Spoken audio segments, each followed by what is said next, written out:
All right. Hi, everyone. Good morning, good afternoon from wherever you're joining us from today. My name is Vivian Chime, and I am the Africa Journalism Manager for Climate Tracker. We've been doing this for the past couple of months, and I see a couple of familiar people who usually join us for these hangouts. And I must say that I'm happy and I appreciate your commitment towards always joining us for this event to increase climate journalism across Africa. I is someone's mic on? I probably have to remove. Yeah.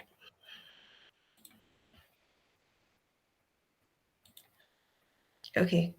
Simpa, can you hear me? Please help me confirm. Yes, I can hear you. All right. So I was just saying that we appreciate your coming to join us for these community hangouts every month because this is a safe space for African journalists and of course non-governmental organizations that join us from time to time for these events to learn more about climate change, the different aspects and the different ways climate change is affecting Africa, and also the different ways of telling our stories better as African journalists to be able to put ourselves on the global stage and demand for climate action in our communities, in our countries, and of course, globally.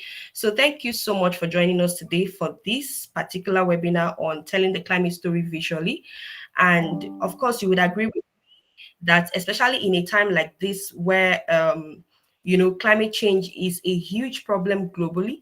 There is no better way to tell the climate story apart from trying to show rather than tell. Because most times when you talk about these things, people do not understand, the level of impact it's having on us as human beings, on our communities, and most times it's best that we show with videos and pictures so people can actually relate with what we're talking about when we say climate change.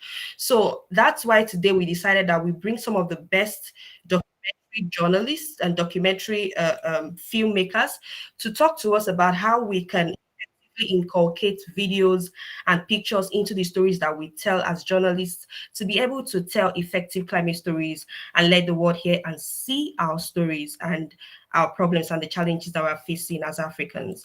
So, yeah, like I said, we have some of the best, and today we have Simpa Samson and Blaze Eyong. But our first presentation will be from Simpa Samson. But before that, I would like for us to have like some ground rules, like we always do.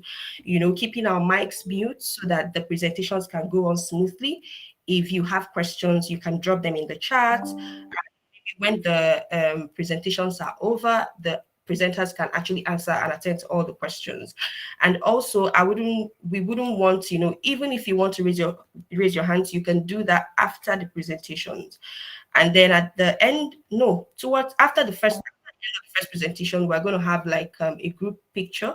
So I'd advise that if you could put on your camera at that time, so we'll definitely see your beautiful faces. So yeah, I think we're just going to go ahead to the first presentation with Simpa. Hi, Simpa. Hello, good morning, everyone. Good afternoon. Morning. Allow me to do some introduction. So, Simpa Samson is an Emmy-nominated Cannes World and Morton Frank Award-winning director. His work focuses on international development, health, and human rights. And he has worked with international networks such as Bloomberg Original, Vice News, Al Jazeera, CNN, Russia, Water Beer, United Nations, amongst others. In 2023, Black Snow, Nigeria Oil Catastrophe, a documentary that Simpa directed for Bloomberg, got an Emmy nomination, and it also won him and the team a Morton Frank Award organized by Overseas Press Club of America. And we are so excited to have you join us today, Simpa, to share in your wealth of knowledge. Please go ahead.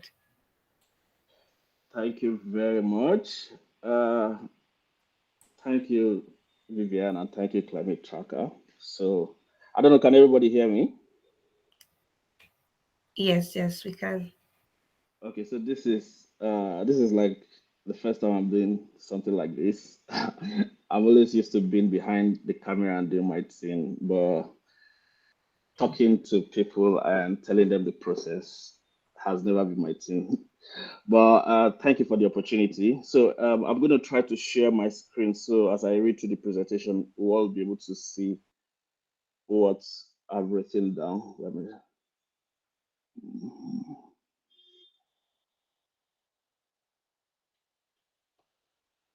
It's just 1 minute. Let me try and share the screen.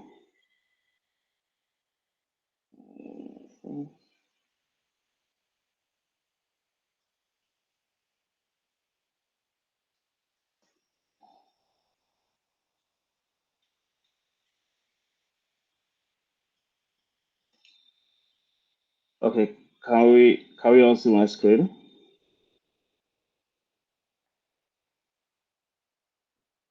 Hello, Vivian.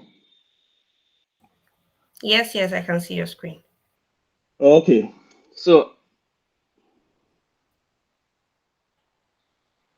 uh, telling the climate story visually.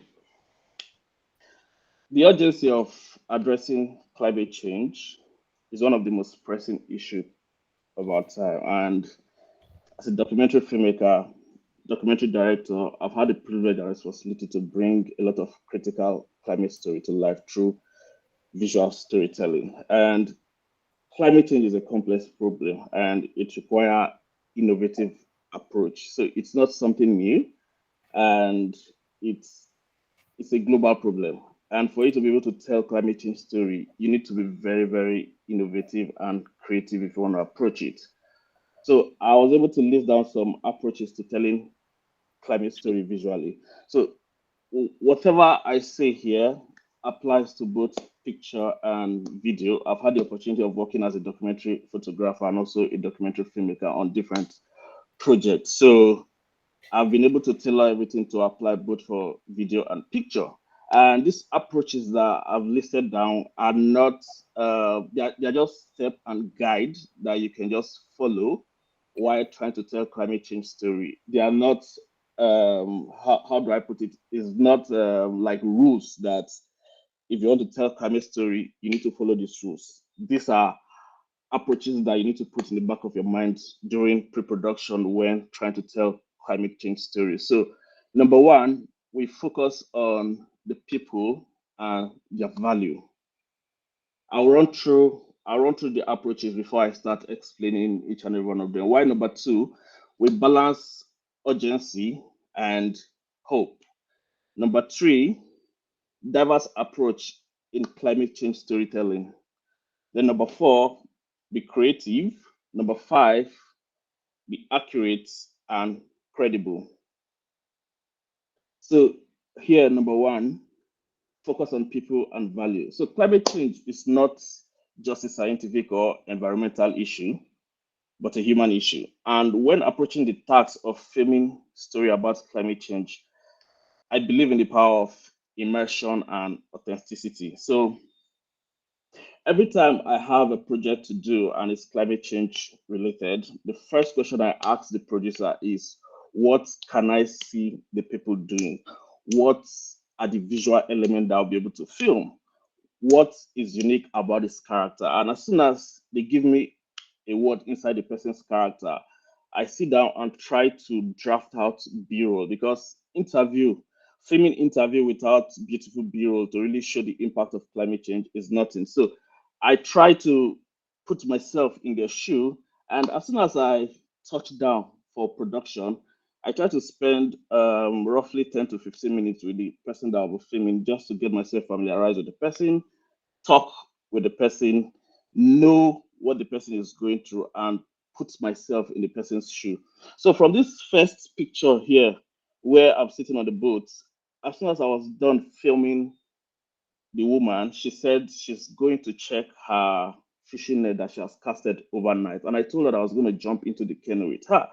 So the reason the reason I jumped into this canoe with her was because I really want to be able to show her daily life, what she goes through to be able to catch fish from the river. And I followed her through the process of taking the net from the water, getting the little fish that the net was able to catch. Then on the second picture here, we're filming. This was in Sierra Leone, and we're filming trying to cross into the lady's farm where she did like a small farm that she's using to sustain her and her family, and we had to cross this water in front of us. This is basically her life every day. She crossed this water to be able to get to her farm, and this water that she's crossing has is not like it's not always there.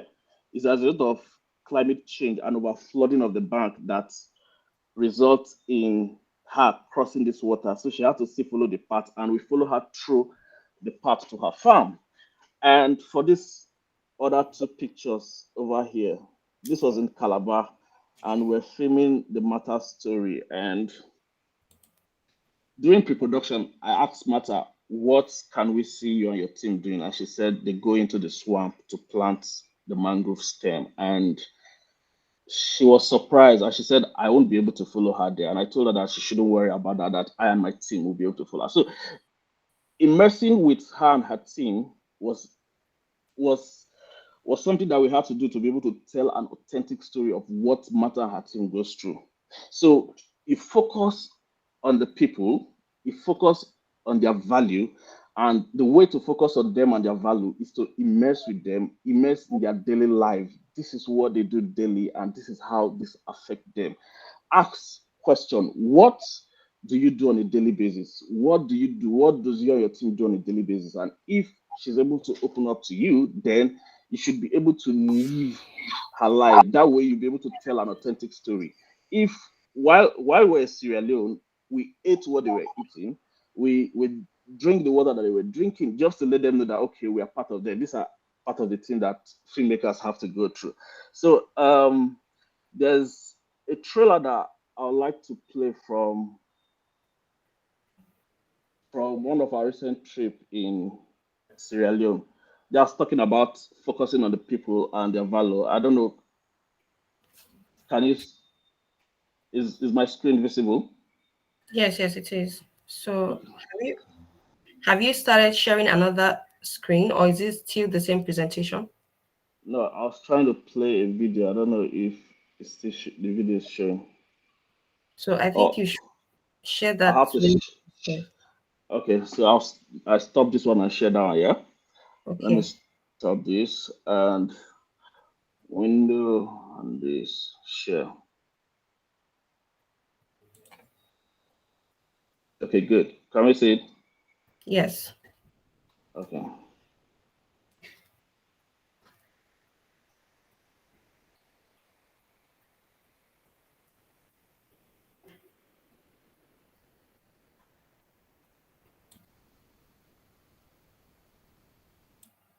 Volume.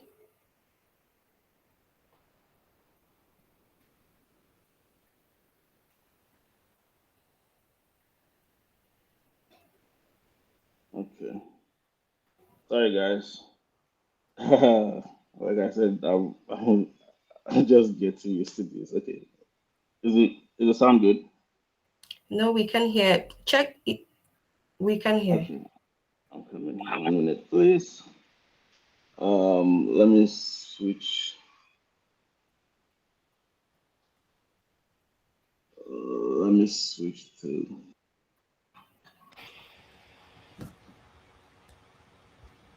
Okay.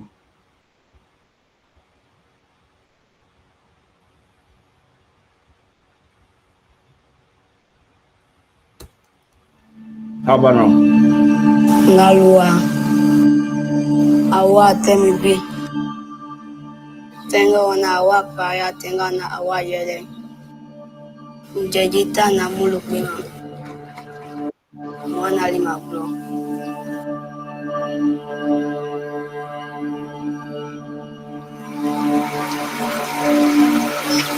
ali hamemu azizi se alura hamemu jelo hate na ha e wana ikera bisabla tamema jinje awa atokotese apesa nyani Jeepers baile hero na ile boom que pega baile hero na ile boom que pega Gaisa. Tell me what I did as a block. Kay na una mo tititing anana. Tell me now man ya be at the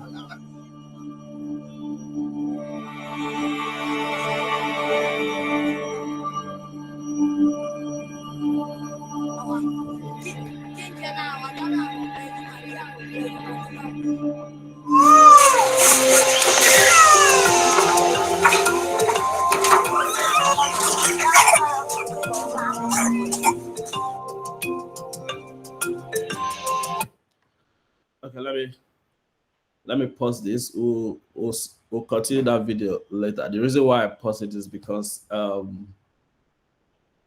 the video is about solution journalism, and am I back to? Let me quickly go back to okay.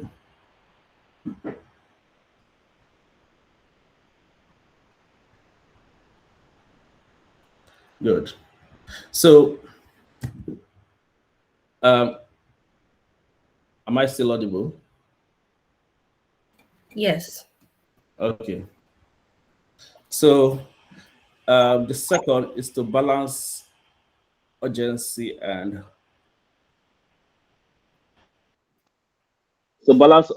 hope.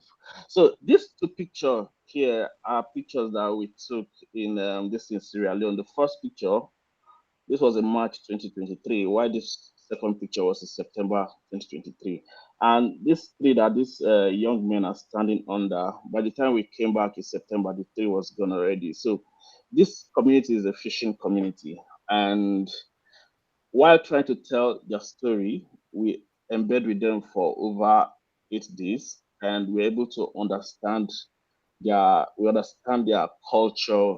We even pick up on some of their language. We made friends with all of them, and they see us as their own people. They were able to relate with us, and we're able to understand what they were going through.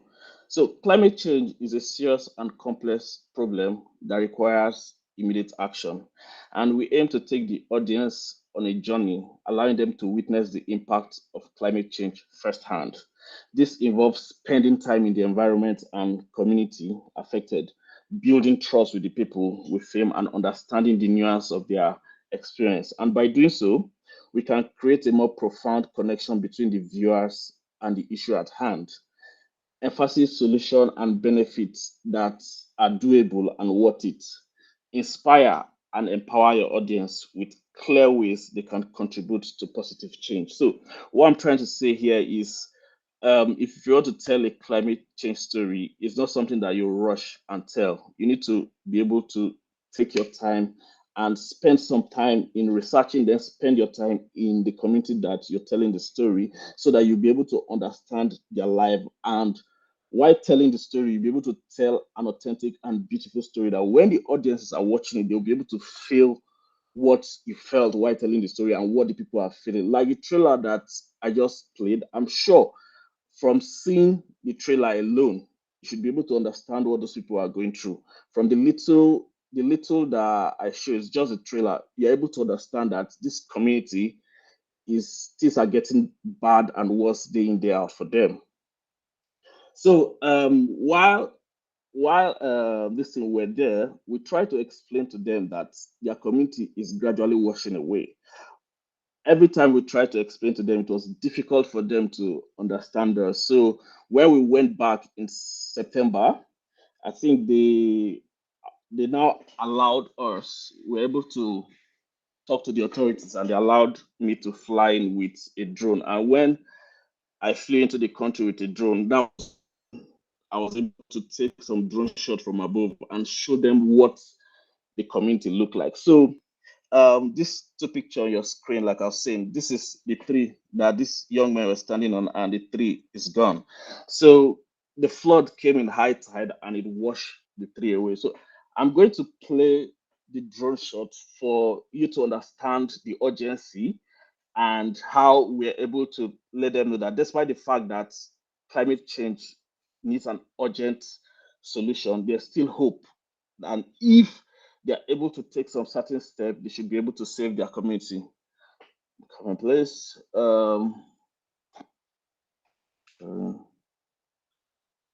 Sorry, guys. Okay.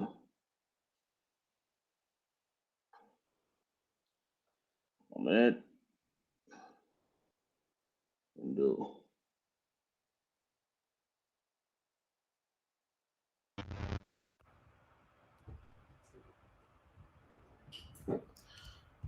Okay.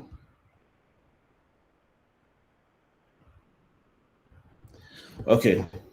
So this is the community. It's a fishing community that connect two different islands. And it's like while we were there and trying to explain to them that they are in a serious situation, they still did not understand until when we showed them this drone footage to show how whenever the high tide comes, this is what the community look like, and the water wash into the community, and they just wait for the community for the water to go down.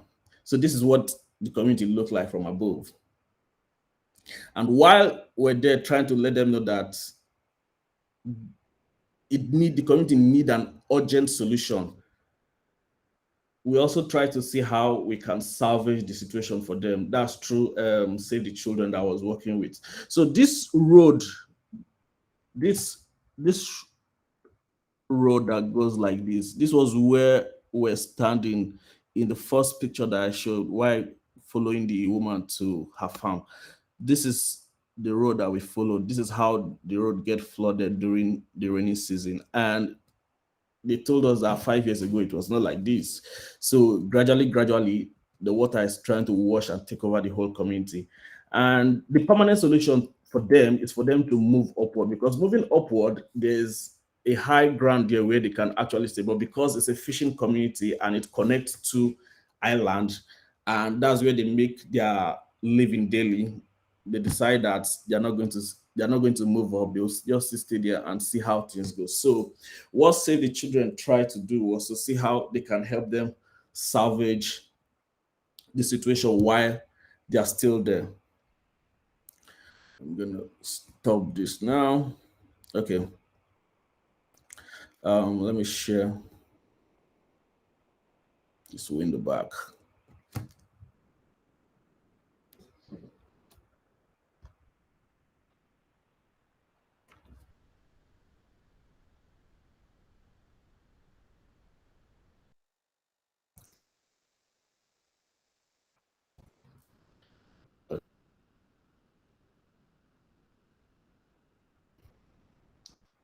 So this is okay. This is just the illustration I'm just trying to show you. To just to see how, despite the fact that we told them that this is an urgent situation, there is hope. So all the places that I marked here where Save the Children tries to plant coconut tree to see how it can help break down heavy wind and tide that is coming to the community. So this community initially used to be surrounded with mangrove, but because of the fact that they make most of their living and they get most of their firewood from mangrove, they cut down all the mangrove they use in building house, and they use some for making fire. So I don't want to say they're the cause of their own misfortune, but I think that's the situation they find themselves. So going to the third, diverse approach in climate change storytelling. So climate change affects people from all walks of life, and their story are essential in understanding the multifaceted nature of this crisis. And we strive to capture the voice and experience of scientists, activists, indigenous community, and everyday individual. And what I'm trying to say here is there are diverse approach in which we can use to tell climate change story. And any approach you use in telling climate change story here in Nigeria, whoever sees it all over the world should be able to relate to it, because the climate change happening here in Nigeria is the same thing that happened in the Middle East. It's the same thing happening all part of the world. So it's not unique to just one particular area. It happened all over the world. It's a global crisis, and whatever technique you use in telling your story, maybe through comedy, through horror, through illustration, through animation, anybody around the world will be able to relate to it. So you can decide to do a picture story in telling your climate change, or in telling climate change story. You can decide to do video, you can decide to do illustration, you can decide to do animation, and whatever technique that we use, we're able to tell the story, and anybody that is in any other part of the world should be able to understand. So there's a video I recently did for United Nations, and we during the pre-production, normally we try to talk to people that are affected by the climate change. But instead, what we did in this situation was we during pre-production we decided to talk to people that we decided to talk to people that are fighting, the local NGO that are on ground that are helping to take care of the displaced people in northeastern Nigeria. Sorry, we want to share.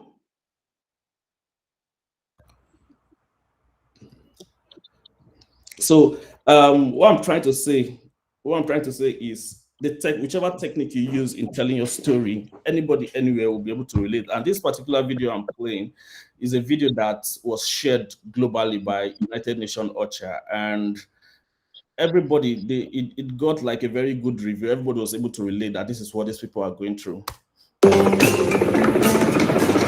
Kalabange LGA of Borno State, northeastern Nigeria, one of the most critical and devastating situations faced was the unprecedented flooding in 2022. This was recorded as one of the worst flooding situations in Nigeria in the past decade.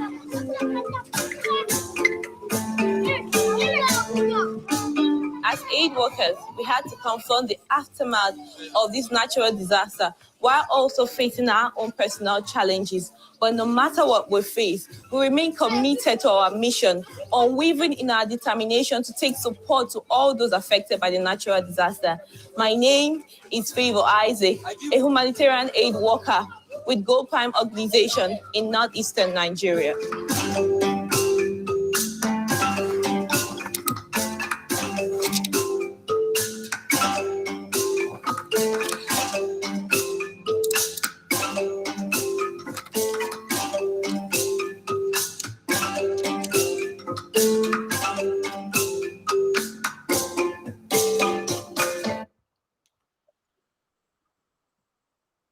Okay, so we decided not to talk to people that were affected directly. What we did was to talk to the local NGO that are working in those regions to see how they can tell us how they carry out their Activity, despite the fact that they are being affected by the effect of climate change. So what I'm trying to say in essence is, whichever way you tell the story, people will be able to relate. It's a global issue, and people will be able to relate. If you tell the story through the people that are affected, if you tell the story through the people that are helping those affected, it's a global issue, and anybody around the world will be able to relate. Then number 4, the creative. Climate change is a global and multifaceted issue that affects different people in different ways, and use a variety of perspective, format, style, genre to capture the diversity and the complexity of climate change impact and solution. So visual storytelling has the power to transcend language barrier, like I was saying earlier, cultural difference and political divide. It can evoke empathy, spark conversation, and inspire action. And by presenting climate issue through a visual lens, we can make the abstract concept of rising temperature, melting ice cap, and extreme weather events tangible and relatable. So the reason I put this 6 picture here, this is from one of this is my documentary that I directed for Water Beer. It's called Matters Delta. So when I was commissioned to film and direct this documentary, the first thing I told the executive producer was if he'll be able to give me the freedom to express myself creatively. I said, No problem. So I decided to frame the documentary interview like this, from the normal conventional kind of framing that people are used to. And instead of putting her locker room in front of her face, I put the locker room behind her. And what the executive producer told me during pre-production was, it's a good style to do, but if you fail in getting it right, then you mess the whole thing up. So me trying to be creative, I try as much as possible to get this right. And the reason why I decided to do it like this is because I wanted to spark conversation, to ask the question, why did he frame it like this? And the reason I was able to do that was because I had the freedom. They gave me the freedom to do that. Most times, as a documentary filmmaker, especially when you get to work for international network, you don't have the freedom to do what you want. There's always a style guide that you need to focus on. But on this case, I think the documentary was actually premiered in COP27 last year. So in this case, I was given the freedom to express myself. And because of the fact that I had the freedom to express myself, that's the reason why I decided to frame the documentary the way I want to frame it in telling the story. So, for example, you can use animation to tell your climate change story. You can use comedy, you can use drama, you can use horror, you can use fantasy, you can use illustration, whatever format you try to use, people will be able to relate. You just have to be creative about it. So, number five, be accurate and credible. So, climate change is also a scientific and factual issue that requires evidence and accuracy. Use reliable source of information such as peer-review studies, reports, peer review studies, reports, and reputable organization or interview with experts. So the reason I bracket fixer and boots on ground is because for telling climate change, telling story visually as a documentary filmmaker, one of the person that you need to rely more on is your fixer. So during pre-production is when you talk to your fixer to make first contact with the character. And when he makes first contact with the character, your fixer will be able to tell you this is what I was able to discuss with the character, either through phone. And if there's need to do boots on ground, you facilitate the fixer to make sure he goes there and see exactly what you'll be able to film as bureau. So I've been in a situation where I was supposed to film a documentary, and the fixer actually misled me with the information that I got. He made me have this idea that as soon as we get on ground, we're going to see a lot of this in fish pond.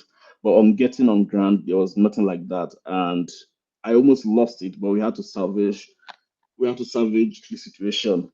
So you need to be accurate and credible in the information that you pass, because once it gets out there, it will be difficult for you to retract it. And people need to be able to trust the information they are giving. So the Matter documentary, as after it premiered in COP27 last year, some organization reached out to me and said they would like to have Matters contact to work with her. And if the information we are given in that video was not accurate, then it will be difficult for such organization to work with her. But we did our due diligence. We did boots on ground. We were able to talk to her and her team. We understand what they were doing. We went to the places that they were doing what they said they were doing, because she said she had this in mangrove nursery, and in the video, we were able to show the mangrove nursery there, and we're able to also see her and her team in the field planting the mangrove stem. So you need to avoid exaggeration. If if it's not 100, don't say it's 100. If it's 50, say it's 50. Avoid exaggeration. Avoid misinformation that can undermine your credibility and trustworthiness. So, as a filmmaker, telling climate change story, you're more or less like giving information to the whole world, and people are watching, people are listening, and every information you give has to be credible. That if someone goes back to do like a background research on what you've done, they should be able to see that the information that you give in the video is accurate. And in conclusion, telling the climate story visually is not just about documenting the problem, but also about offering solution and hope. It's about mobilizing communities, governments, and individuals to address this global crisis through immersive storytelling and the power of diverse voice. We have the opportunity to create a collective consciousness that leads to positive change. And the reason why I paused the first video was because the other part of the video was showing the solution that Save the Children was trying to create in the community. So this is, in conclusion, it now brings us back to solution journalism, where if you're I don't know if any of us, I'm sure most of us know about solution journalism, where you look for somebody that is doing something extraordinary to fight climate change in the little way they can, and while telling the problem, you're also telling the solution. You're also offering solution. This is what this person is doing, and if everybody could join hands to do this, it should be able to solve the climate crisis that's affecting such communities. So, providing solution is not the duty of the filmmaker to do, but as a filmmaker telling climate story, it's always good to look for someone that is providing solution to the problem that you're trying to highlight. That way you're able to balance both the problem and this is a solution. So I don't know if I still have enough time to play the many parts of that video. It's not long, it's just very short. Let me see if I can play the video quickly before I round up.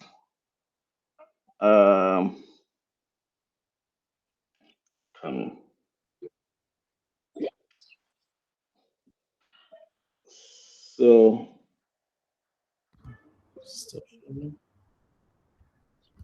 and window share.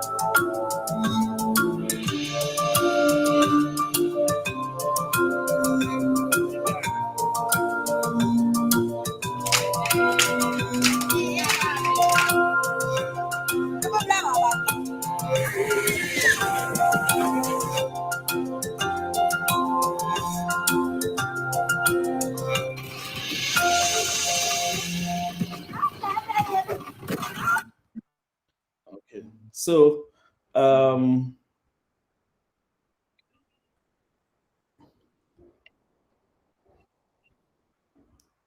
Save the Children was trying to help them create solution to help save the community from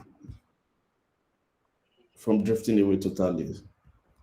And I think with this, I've come to the end of my presentation.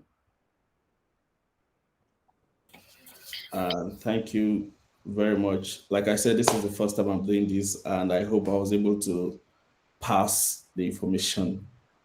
Yeah, you've done a great job. Thank you so much, Simpa. That was good. And with all the video evidences and everything, it was really engaging. So I this is a practical webinar, so I would like to allow people to ask their questions now before we move on to the next thing on the agenda. So Tina, please go ahead.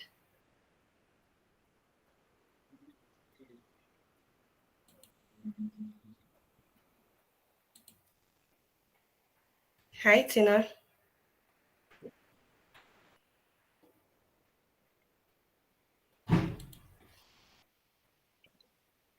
Tina, are you there? Maybe we'll move to the next person. What about you, Jubril? Please go ahead. Are you able to hear me, Vivian? Yes, Tina, if that's you, please go ahead. Jubril, please. All right. Wait. Okay, thank you so much, Vivian. Mine is not a question. It's just a contribution. I've been inspired to do maybe a lot of climate stories, because it has been my passion, but maybe the focus in my country is different. I come from Zambia, by the way. I've seen a lot of journalists, or let me say people, focus much on the dry spells and in connection with food security in the country, forgetting the natural disasters that comes with it. So mostly it's just the focus of no food security, dry spell, won't have much food for the year and stuff like that.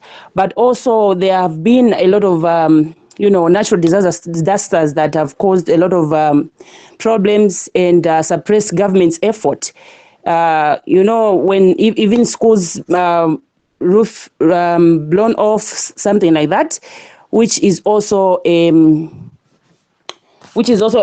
drawback when it comes to government and the economy. So with Simpa's story, I think I've been inspired to do more on climate change stories, not necessarily focusing on food security, but as well as incorporating other areas where natural disasters is concerned. Thank you. Thank you, Tina. Well, again, thank you, everyone. And Mr. Simpa, thank you for the presentation. Thank you very much. However, I'm interested in knowing who is tracking this kind of information from Uganda.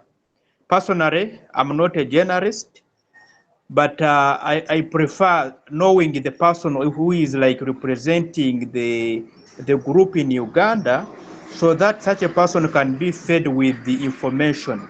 For example, we have areas like Kasese, we have areas like Kisoro that have been affected by landslides.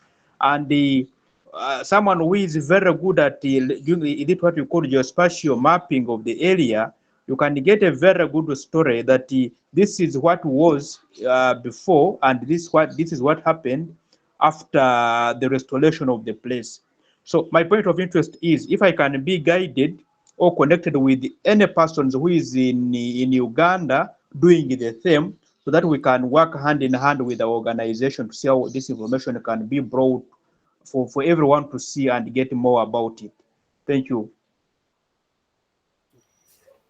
Okay, thank you so much, Jubril. So actually, we have a community of journalists from different parts of Africa and including Uganda, of course. So what can happen is at the end of this call, I'm going to drop a link to our newsletter on the chat, so you can register, and so you can get our updates and join our community. So from there, you can reach out to journalists or ask of journalists from Uganda that you can connect with, and of course, tell those climate stories in your country. All right, Arinatwe. Yeah, thank you so much. My name is Crispus Arinito from Uganda, and I work with Uganda Broadcasting Corporation as a journalist. Yeah, I would have loved to actually have Simpa Samson at least somehow appear in the videos. I missed that chance. Maybe I don't know if maybe was part of that. I would actually have loved to see him also part of that production. Yeah, another thing is this. I've loved the submission of this person for Million Trees International Organization. I'd love to be linked to him. Maybe we could be able to do some good job in Kasese, because I've been covering environmental stories. Thank you.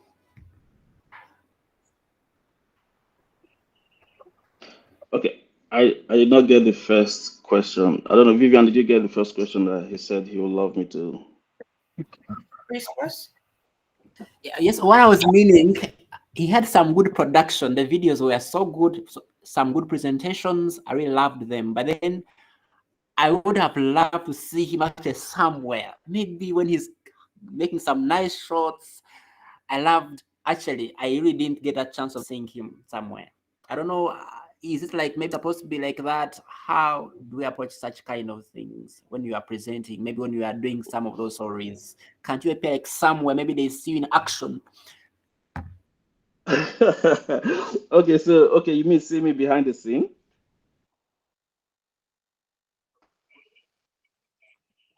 So if you're talking about seeing me behind the scene, I'm sure if you check this in my Instagram handle, it's Simple Samson, you'll see a lot of my behind the scene. I actually try to post most of my behind the scene on my Instagram handle. Then for those in Uganda, I think I have a very good friend in Uganda. Her name is Esther Mbambazi. And I think we've been talking on seeing how we'll do a project together in Uganda, and hopefully get to carry me to Uganda because I've not visited Uganda before and I really want to visit Uganda. And just to add, I'm open to collaborate with anyone that is interested. That's how open I am with this thing, with the way I work. So if you want to tell a story and you're looking for a guide or someone to collaborate with, just reach out to me. I always answer my email, even direct message on Instagram and all that. So Yeah, thank you so much, Simpa. I think it would also be best to drop your email in the chat and any other way people can reach out to you. And I think that's the whole essence of this webinar, for journalists to learn and also connect with videographers like yourself, so that if they have stories they want to tell with videos, they can connect with you to ask questions or even work directly with you to tell those stories. All right, okay. so thank you, everyone. Please, can we just put on our Yeah, cameras can now? I, Vivian, before you Yes. close, can I also add a word? Okay. All right. But we're not Thank you so yet. much. We have more presentation. Okay, I'm not a journalist, but I'm an activist based in the northern part of Ghana, and I work with journalists. I do train them on climate smart agriculture and also climate change policies and advocacy. So it's a pleasure being part of this forum, and my doors are open. Anytime at all you need any technical advice in the area of facilitation, I'm available for that. Thank you so much. Vivian and the team. My last concern, Vivian and the team, is the plan for COP28. Is there any plan ahead? Because in Uganda, we are like the country, the government is unable to fund its delegation to COP. And most of us, we are accredited, and we are now looking for the ways of surviving as soon as we reach in Dubai. So I'm asking, is there any form of a definitive plan for COP? Thank you. Jibril, I can't necessarily answer that question because we are an organization that supports journalists. And for this year, we've been able to select the journalists we are going to work with to go to COP. So these journalists, we have 7 journalists from Africa, and they are going to be representing the different countries and regions where they come from. So I would advise that you follow us on Instagram and other platforms where we are on, and so you can follow the stories of these journalists and find out what they're doing or the stories that they're telling. So I'd like us to move ahead right now because we have a second presentation today. But I would like us to just take a group photograph before that next presentation. So please, if you'd put on your cameras, I would really appreciate. Thank you.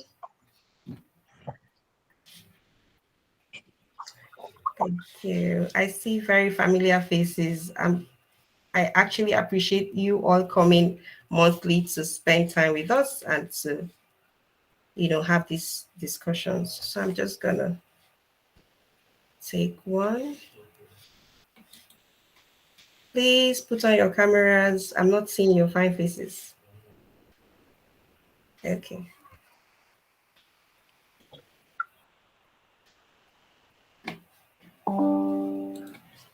Can we all say cheese? Can we all say cheese? Yes.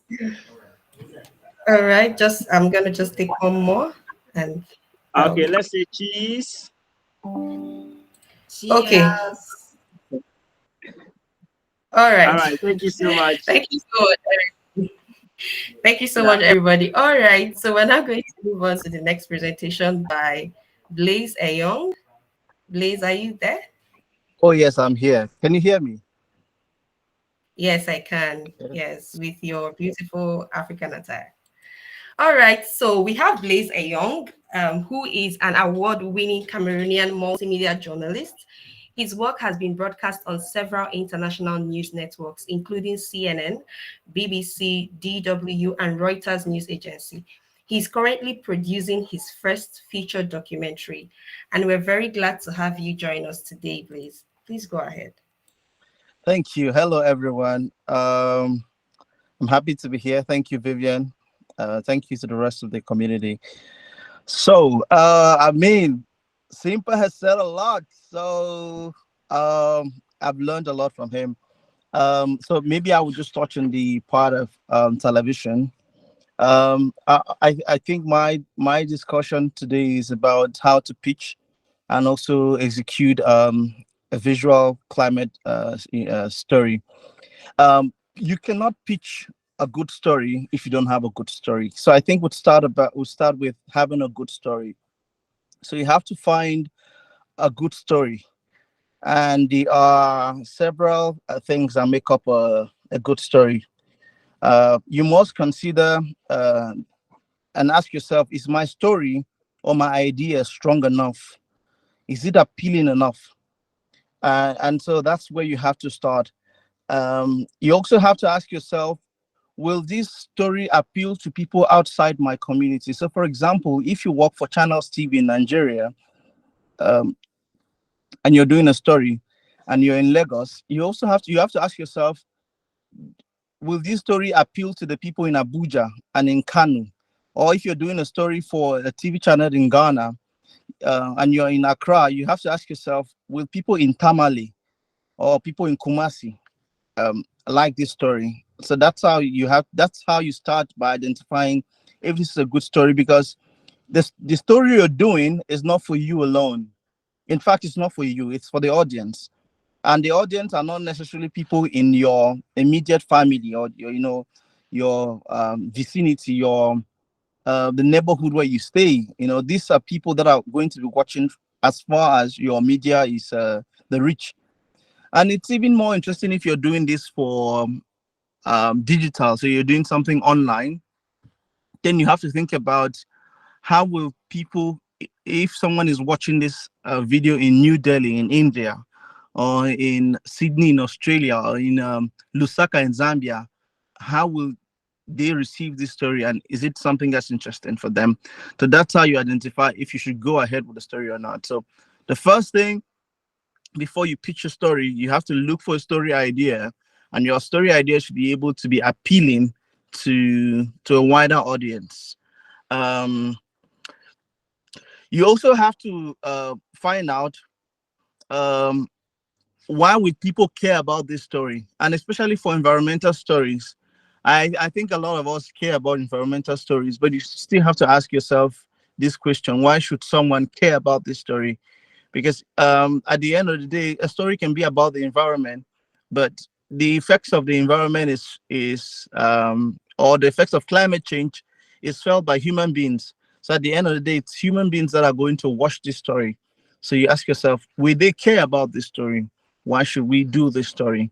So if you've concluded that people would care about this story, people outside your media community would want to see this visual piece, this story about climate change. If you have a good story, if your story is solid, then you can go ahead with the pitching process. The first thing you have to do when you're pitching a story is to keep it realistic.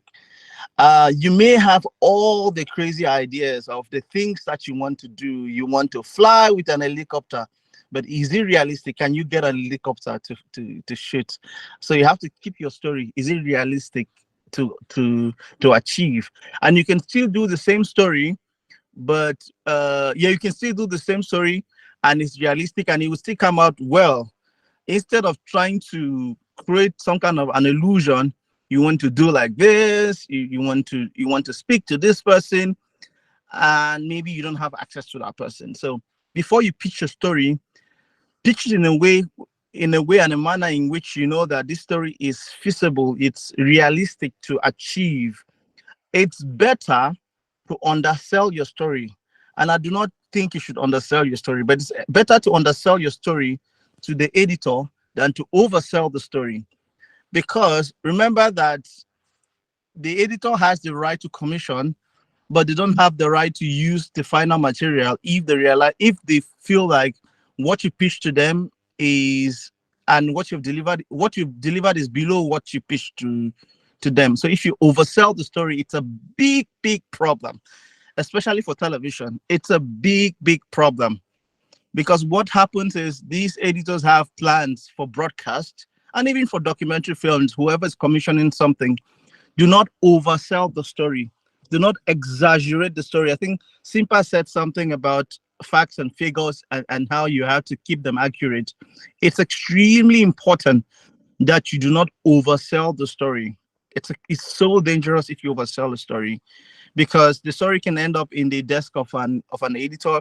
He feels like, oh wow, this person is going to speak to the men that cut down all the mangroves in Ghana.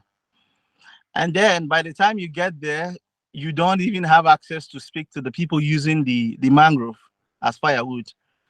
You don't have a story because I mean, it's true that telling stories for news, for documentaries, this is non-fiction. So you can never tell exactly what would happen on the ground, but at least try to be realistic. Try not to exaggerate how much access you have. If you exaggerate how much access you have, you may run into trouble. You may run into trouble because you have a material that is not a reflection of what you pitch. So it's better you underpitch slightly, or you pitch accurately and deliver exactly what you pitch. Or maybe yes, things can change around, and you can talk to the editor. Oh, we were supposed to speak to this person, but at the end when we wanted to speak to him or her, they turn down the interview. That's okay. But if you exaggerate too much, then it becomes a problem. You also have to keep your ideas achievable. I think we've already spoken about this. So you have to ask yourself, how much level of access do I have? And in the pitching process as well, remember that you are like an architect.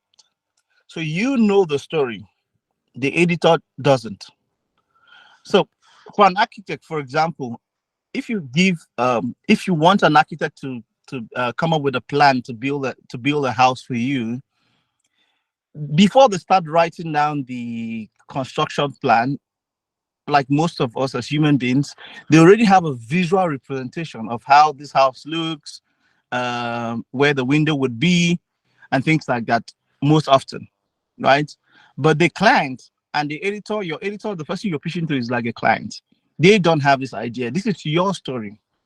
So you have to find a way during the pitching process to sell this story to them. You have to show them proof. You have to show them material. You have to explain to them visually sometimes so that they understand the story you're trying to tell and how you intend to tell the story. You know the story your editor don't. So sometimes you can have a very good story and you have a lot of no's from the editors. They say, I don't think this is a good story because you've not, they don't see the story the way you see it. So your job in the pitching process, when you're pitching a visual story, is to convince them. It's to be able to sell the idea to them. And so that means like how much level of access you can have. Why is it important to do this story?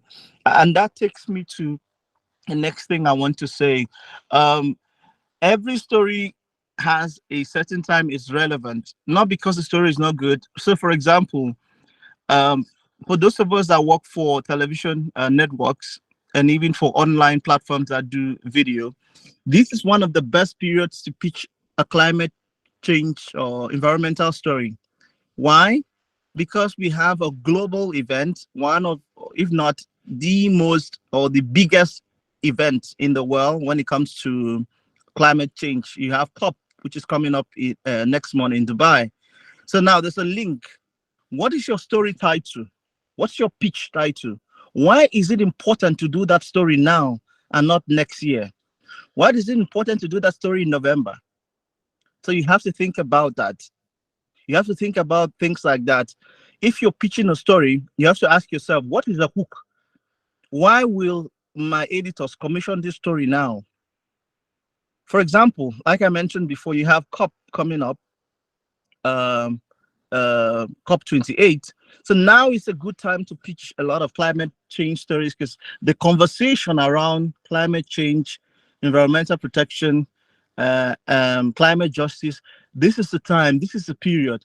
So even audiences, people who are just television viewers and people who are well informed, they know that there's this global conference coming up. So if they see something on TV about, let's say, a disappearing lake in Sierra Leone or in Ghana, they will be interested, because then within that conversation, it's relevant, right? It's not what we say out of topic, it's within that conversation. So when you're pitching a story for a visual story for climate change, for example, you have to look at the time you're pitching the story, and if the story is relevant for that period of time. Also, you have to you have to convince your editors. You also have to go back to the point I made earlier. You have to also convince the editor why you think the audience will care. And for television, we don't really have much time like that. So for television, you have to, you cannot send a pitch that is like 2-page, 3-page long, right? Except maybe the editor requires some background information. Most editors on television, unlike on documentaries, they have a lot of time. For example, I'm sure maybe when Simpa was planning to go to Sierra Leone to shoot, probably they had, like, especially for NGOs, because I do a lot of work with NGOs myself, they have sometimes 4 months to plan, they have 5 months to plan. Most journalists will tell you TV editors don't have that time. They don't have 4 months to be planning a story, except it should be like a measure investigative stories, and even with that, they don't have much time like NGOs, because with NGOs probably they do maybe 4 videos a year, or 5, like they don't do that. But you have editors who are in charge of producing stories, maybe 3 stories, for example, for a particular program. I work for the German television, and we have a program called Eco Africa. So it's an environmental program, and so we do at least 3 stories for 1 episode every week. So you have these editors that do this, and the same team is in charge of doing another environmental program called Eco India. And so, for example, so at the end of the day, you have the same editors, group of editors, that handle about 6-7 feature stories a week. They do not have that time to go through a 4-page PDF document on why we should do a story about the disappearing lake in Sierra Leone. You have to be able to provide them factual, accurate, sharp information that would convince them why that story should be done, why it should be done in Sierra Leone, because there's also the so what factor. There's a lake disappearing in Sierra Leone, and so what? There are lakes disappearing in Uganda. There are lakes disappearing in South Sudan. It's happening everywhere. Why should we do the story in Sierra Leone? Why is it important to do it there? Now maybe that's where you probably in your pitch you bring other factors. Maybe that same community had suffered from violence during the civil war in Sierra Leone, and now with the effects of climate change, it's making things worse for them. And maybe one day, maybe the way the lake is, for example, if water comes one time and it's too strong, the whole community could be wiped out, and there will be no way for aid to come in. So you have to look at all those things, and you have to just go straight to the point. Normally for a television pitch, you don't want to have it anything outside 2 paragraphs, except the editor would ask, okay, can you give me a bit more information about this? It's like for television, they do this all the time, and they actually do not have time. And so that's, you often hear people say that their pitches have been rejected, their ideas have been rejected because you've not sold the idea properly, because the idea is too long. These executives, they deal with invoices. So the same people commissioning stories are the same people that are in charge of sending your name to the account department so you get paid for the previous stories the previous story you did last month. They are the same people editing a script that just came in that day. Television is fast paced, unlike documentaries where there's a bit of time to prepare and things like that. So you want to keep your pitch for television very short. You don't want to have it too long. You want to have as much detail as possible, but again, the golden rule is you don't want to have a very long pitch. You also want, in the pitch, when you're pitching something for TV, you want to hide. It's important that, especially for climate change, it's important that you highlight two things that are extremely important: the problem and the solution. Because climate change comes with a problem, an enormous problem. Climate change itself, it's a problem. So you have to highlight the problem that you're going to show in the eventual film when it's commissioned, but also you have to show the solution, because quite often, like Simpa had said, if you look around, there are always people around who are, well, not all the time, but most of the time, there are people who are offering a solution, no matter how small it is, to the climate change problem that you may have. So if you're pitching a story, let's say you're pitching a story about the shortage of water in Cape Town, that's the problem.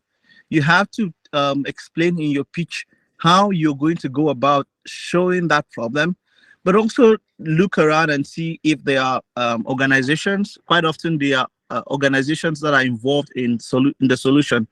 Look around and see if there are organizations that are involved in providing some sort of solution for the climate change problem or the water shortage problem in Cape Town, and highlight that. So your editor wants to make sure that the story is an all-round story. It's not just a story that shows the problem without the solution. But you also do not want to pitch a story and in your pitch, the story sounds like it's all about the solution.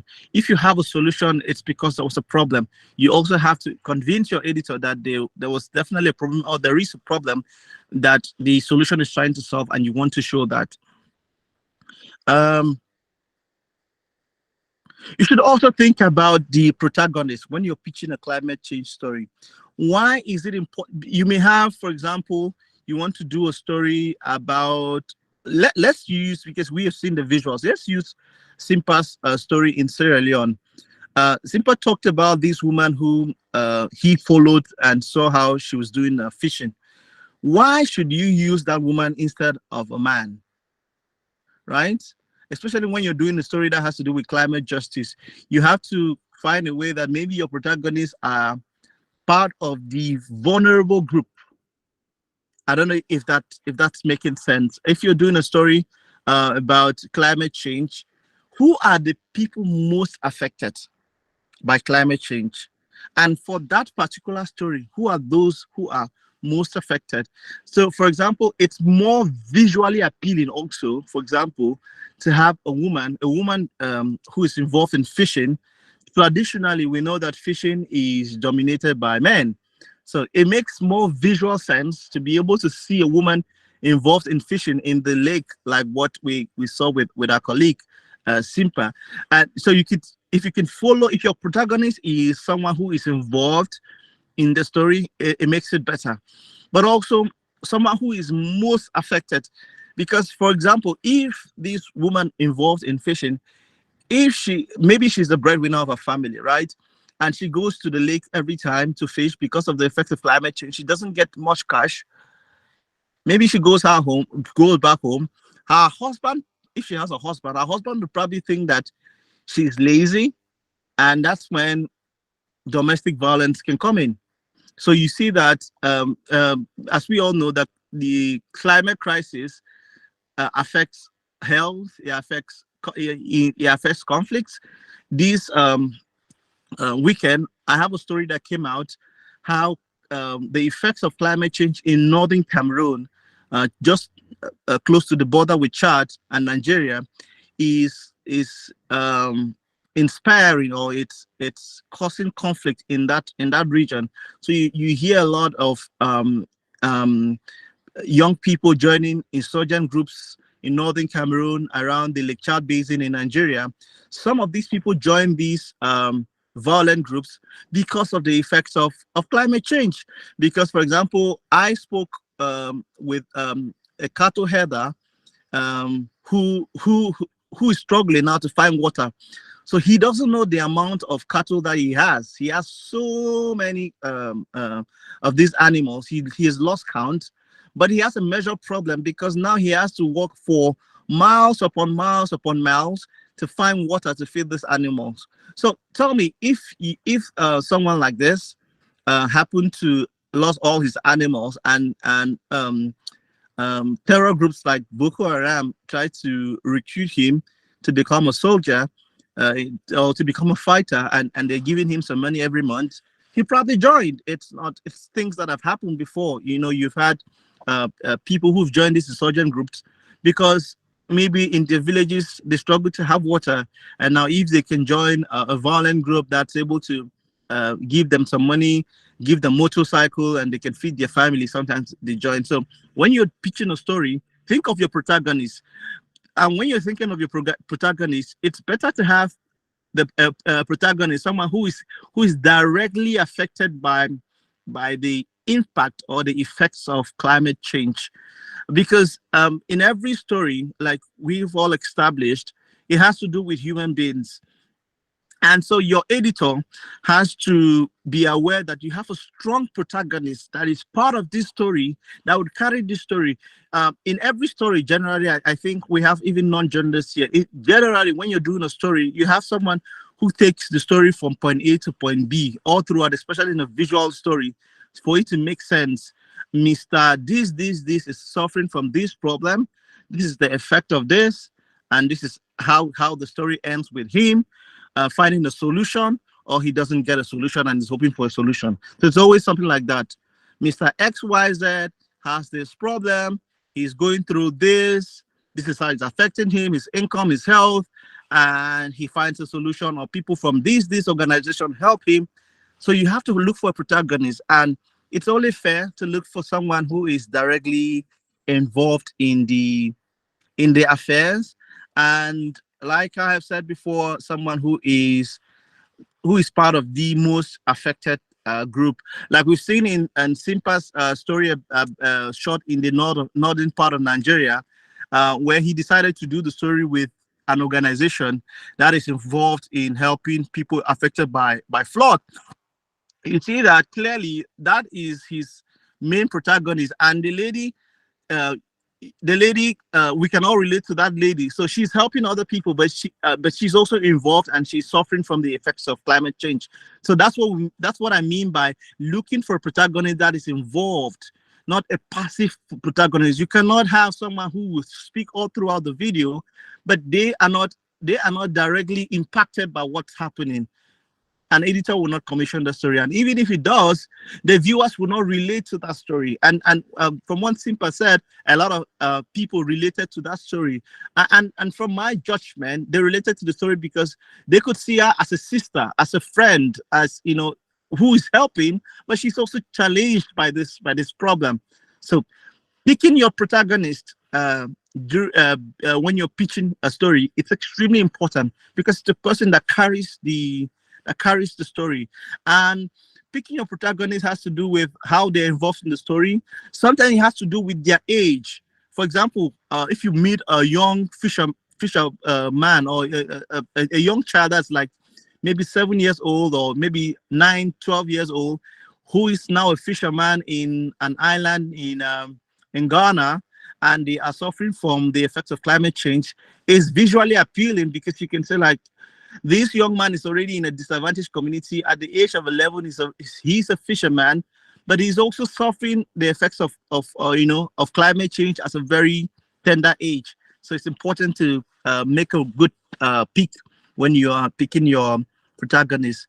The location as well it's extremely important when you're pitching a climate change story. Where have you, it's in movies we say set, where the story is set.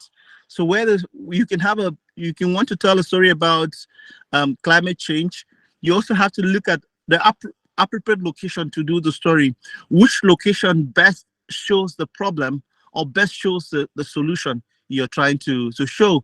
Just the fact that you have someone who can speak well doesn't necessarily mean that you should film the you have to look for do the story in a location that tells the story you want to tell.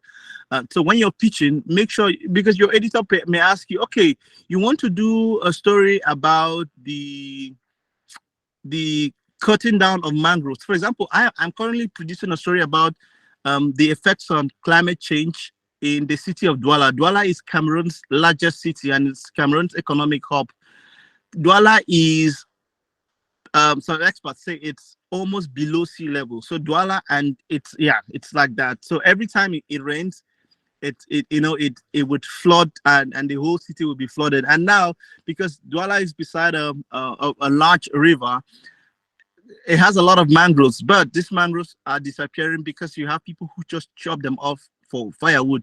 Now that's Douala. It's a good, if you're doing a story about climate change in Cameroon or in West Africa, Douala is a good example, or it's a good location to do the story, because they are directly impacted. And so you can actually see, because the thing with television is you don't have to tell, you don't have to say that this is what is happening. With television, with documentaries, you don't say, you show. It's not radio, it's not text. With text, with digital, when you write an article, you can say blah blah blah blah blah, it's happening.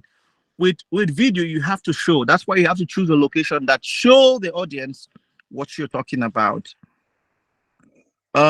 Yeah. Sometimes also, to get your climate change story approved, it's important to highlight to the editor the kind of style you want to use.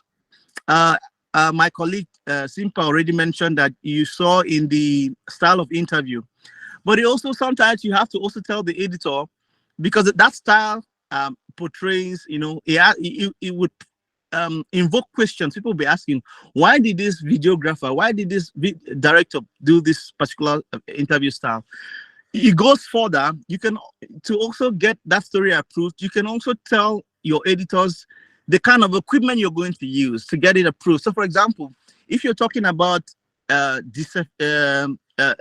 that have been degraded, right? Maybe you want to tell your editors in the pitch that you're going to fly a drone to establish, the extent of the damage done as a result of climate change. If we go back to what Simpa had said earlier, they were in a community trying to convince people in that community that their village is sinking, their village is disappearing, but these people did not believe. But eventually, when he brought in a drone and was able to fly the drone and then show them, so the same thing with your editor. Like I started by saying, when you're pitching a story for climate change, you are like an architect. You know the problem. You see that in your head visually. Your editor or the audience do not see that. So you have to find a way to show them. And so for you to even get the story approved, you have to tell the editor, I know that 3 hectares of land is completely degraded. So what I'm going to do, I'm going to start this story by an open shot from a drone showing the extent of the damage. When I show the extent of this damage with a drone, it already gives the viewers a clear picture of the dangers we are in, of how bad the problem is. So for you to get your story approved sometime for television, you have to go to the extent of telling the editor what you're going to use. Now that would give the editor an idea visually. The editor will see what you're seeing because you have this idea.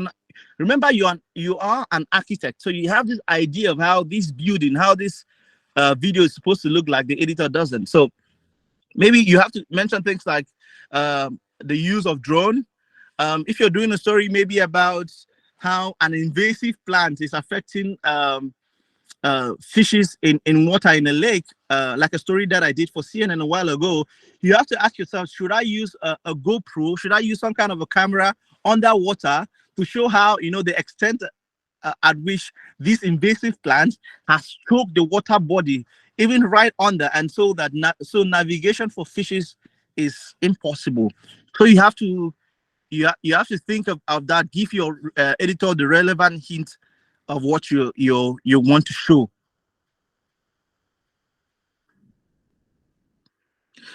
Now, you cannot effectively tell climate change stories without B-rolls.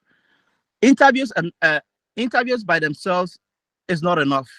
Having like someone really explain, the trouble they are going through because of the effects of climate change is not enough. So you have to find a way to film the things that they say they are suffering from. So if you say that, let me just use the same example of mangroves. If you meet an expert or an organization involved in the planting of mangroves, you cannot in your pitch emphasize more about how the organizations will explain how many mangroves they have planted, when they started, and things like that. Yes, all that information is important.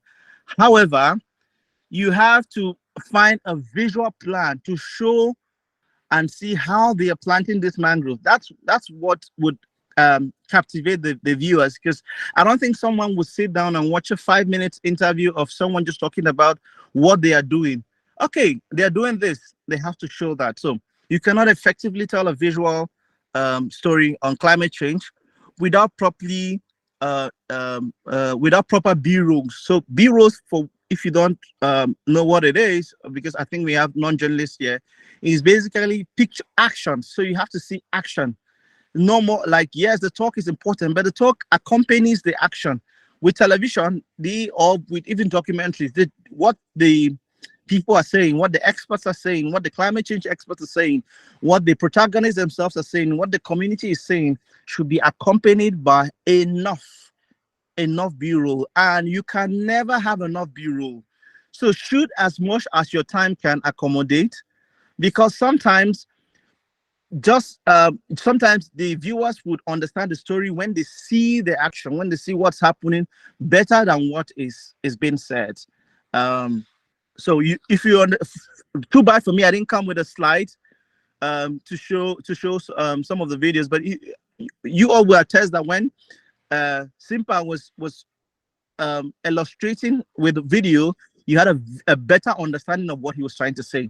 So if you're pitching a story for television, you have to highlight in your pitch how you would have effectively show this problem visually when you're telling a climate change story, because like climate change affects people, affects community, affects our world.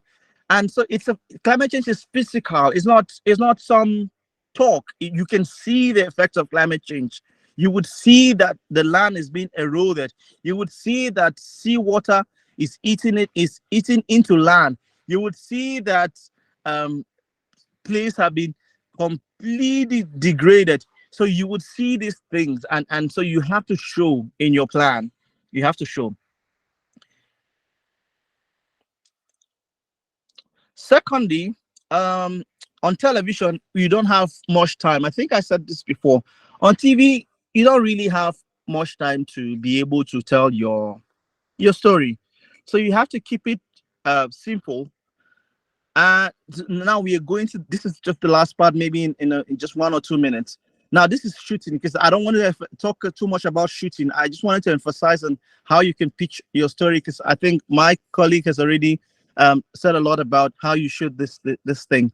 What I'll add in terms of shooting, now you've effectively established that you have a story to tell. You've established that the story you want to tell is relevant at this time. So I've mentioned about COP. Is there an important environmental event happening?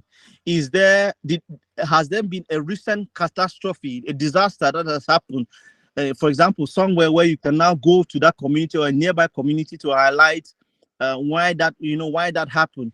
So what makes you why are you pitching that story at that time? So you've established that fact. Now you remember that you don't have to keep your pitch too long because television editors do not have much time. You've chosen the right protagonists, people who are involved, and for people who are most affected and vulnerable. Now, when you come to shooting on TV, you don't have much time. Very often, a TV piece will be sometimes 1 minute 30 seconds, sometimes 2 minutes 30 seconds, sometimes 3 minutes. It would be difficult to see like a full television piece.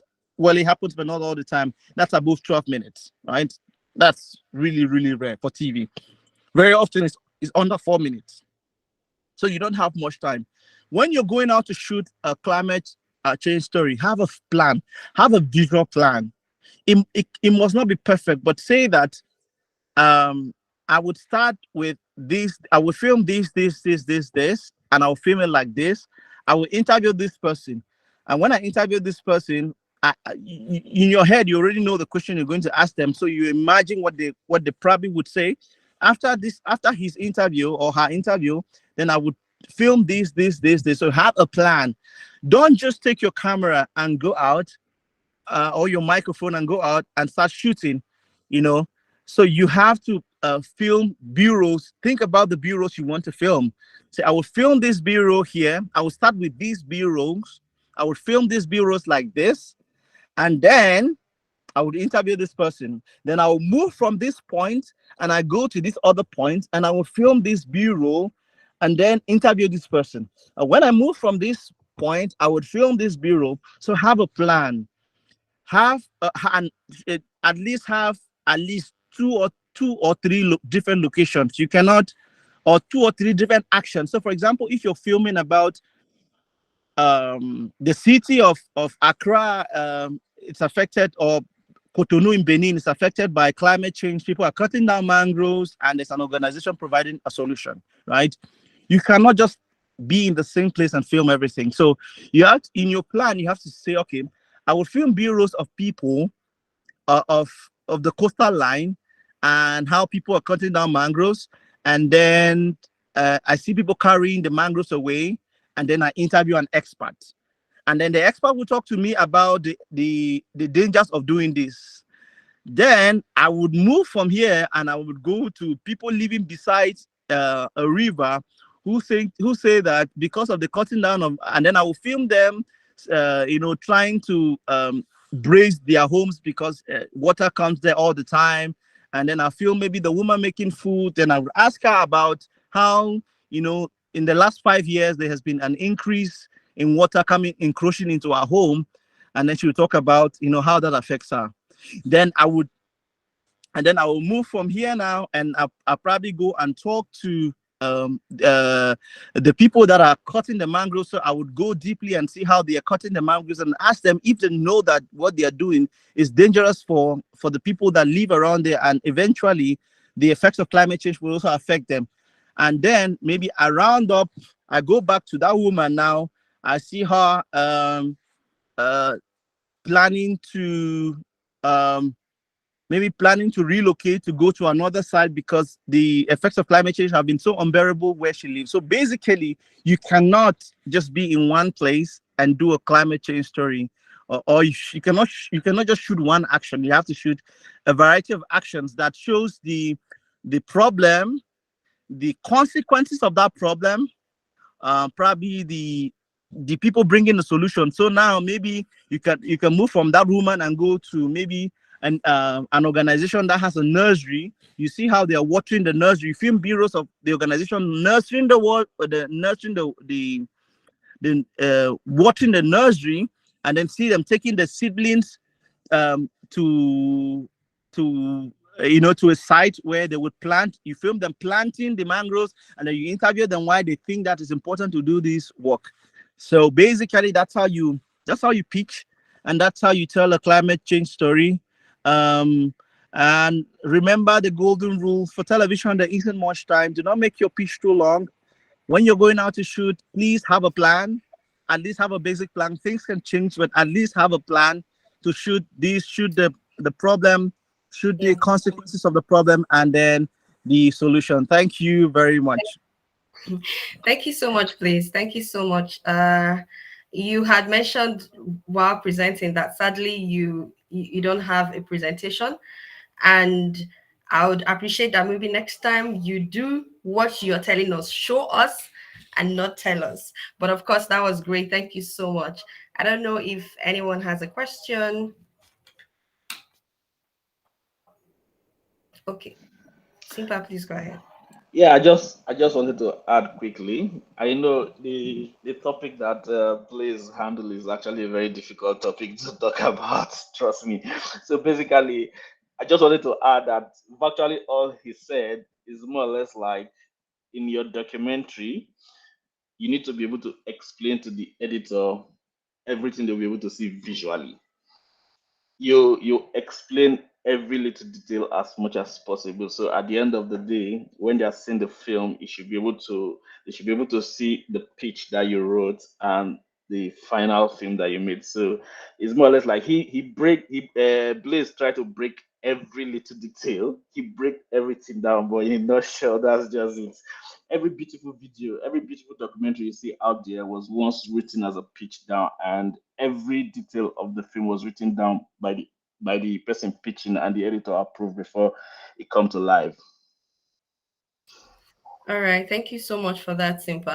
And basically, in all of what you and Blaze has said so far, I've had experiences as well, because I remember I was watching something recently about storyboard, and I saw that from the storyboard to the execution, everything has to be drawn, everything has to be shown. So it's more like you have to really prepare. I've been on the field before where I was trying to incorporate documentary into my storytelling, and it was difficult because I didn't have this initial planning from start to finish, so it can be a problem. So I appreciate that we brought that to light, that as journalists, before we go out, even when writing, it's just that sometimes in writing you can try to, like, do it your way, and you're able to deliver something. But when it comes to video, you definitely have to plan. And of course, what Blaze tried to mention about vulnerable groups, in terms of picking our protagonists, they need to be people that are most impacted by these issues. Solutions, and I feel that incorporating solutions is very important in what both of you have said, because if I'm watching a video and it's all doom, doom, doom, doom, doom, I'm just going to turn off, because there's so much doom already, and I really need something to, like, uplift my spirit. So yeah, definitely. Thank you so much to both of you. And I think I would want to encourage everyone on this call to try and do stories around climate change and even videos at this time, especially with what Blaze said about urgency and relevance. COP28 is coming up, and we need journalists to tell all of these stories from Africa in terms of migration, conflict, natural disasters, in different ways climate change is affecting us, so that our voices can be heard during the conference. Tag them, tag people, tag your country negotiators, tag the COP presidency, tag everybody to your story, and let them see what's happening in Africa, and let our negotiators help us to speak for us when they get there. So I'm just going to open the floor for us to ask questions if we have them, and we're going to just wrap up quickly because we're out of time.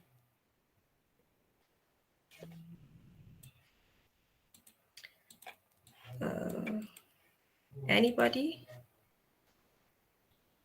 Okay, so if we don't have any questions, I'm just going to go ahead and drop some of our links in the chat for joining our community. But before that, I wanted to ask a question to Simpa and Blaze.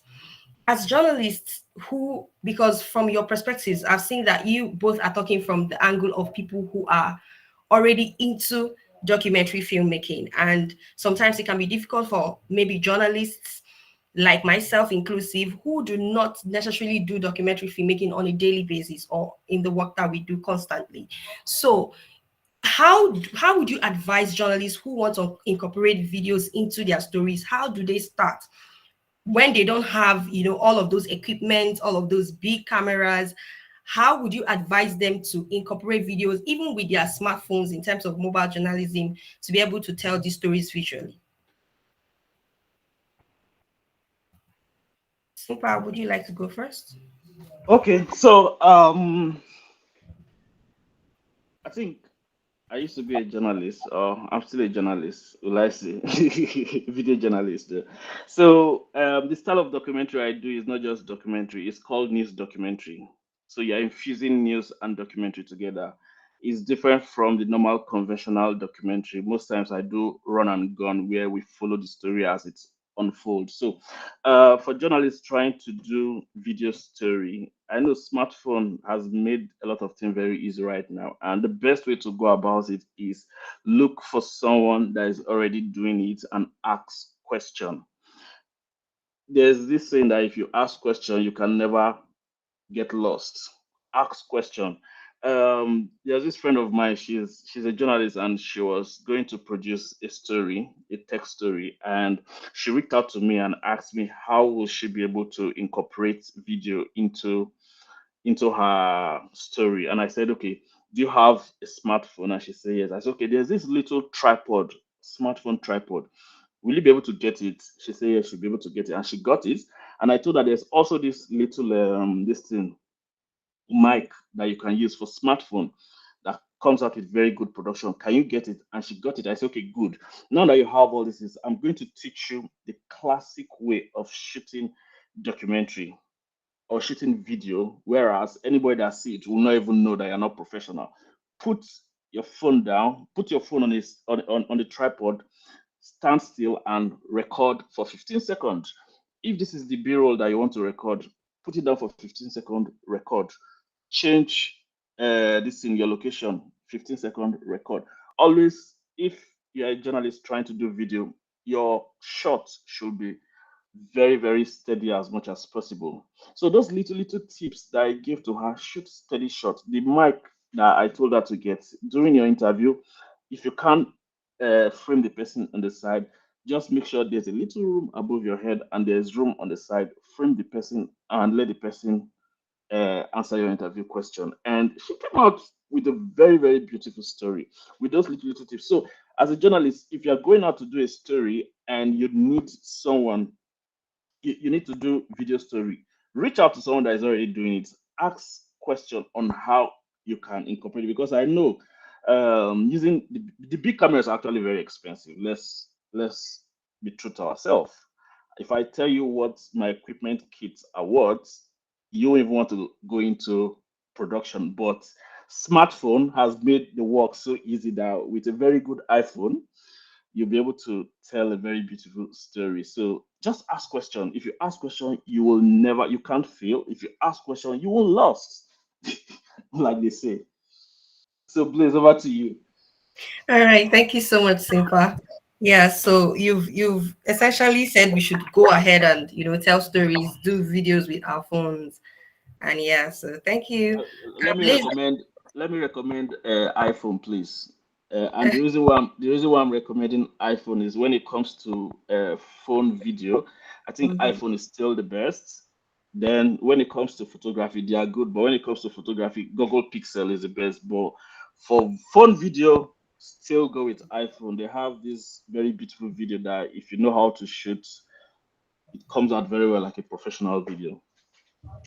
Yeah, but of course we won't limit ourselves. We'll just be trying our hands on different things for now. All right. So Blaze, I don't know if you have anything to add for just 1 minute. Let's wrap up, please. I disagree with people said, and what I would tell you is, normally, except you went to I can't really hear you. better. Hello. Oh, just go ahead. Yeah. Yeah. So Is low. yeah. So I would just say that I agree with what Philippa has said. Generally, go out and shoot. The best way to start shooting if you've never shot before, the best way to work if you've never done a visual story before, is just to go ahead and start doing it. Except someone went to like a professional um, video school, like videos and things like that, or television production, a film school. Generally, for most journalists, even those that went to journalism school, you don't really get the training in school. So you have to just learn, do a lot of YouTube. So watch videos on YouTube on how to shoot. if you take into consideration what Simpa and myself said today in terms of how you plan, you do a storyboard or you just do a shooting plan. So I would recommend that even when you're not doing a proper story, right? So think about, let's see, how does climate change affect people in Makoko, in Lagos, right?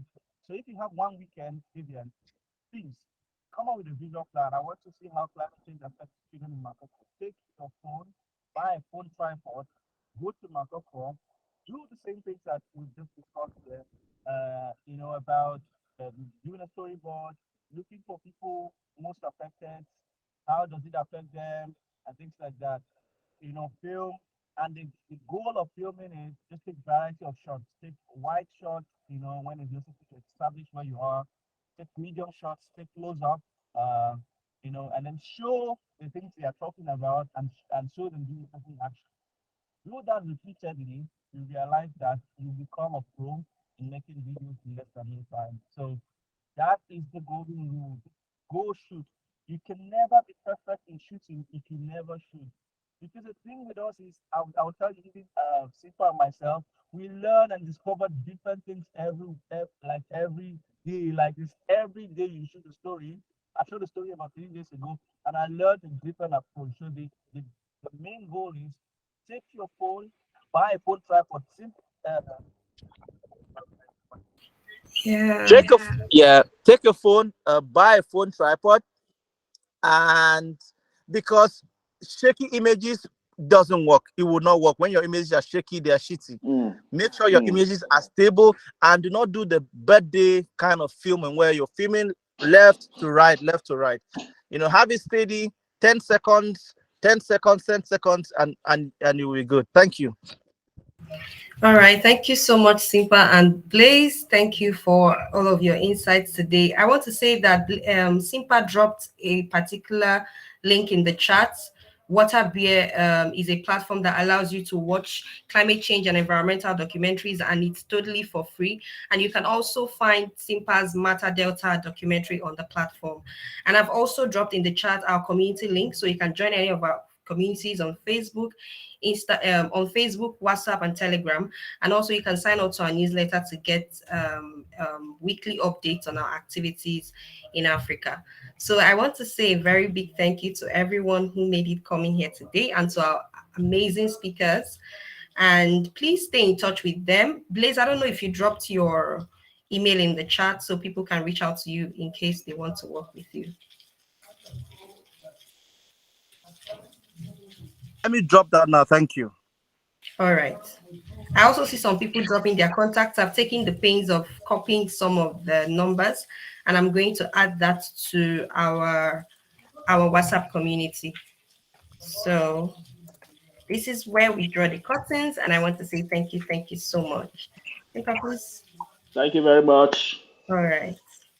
Thank you very, very much for your time. Bye, everybody. Bye. Thank you. Thank you.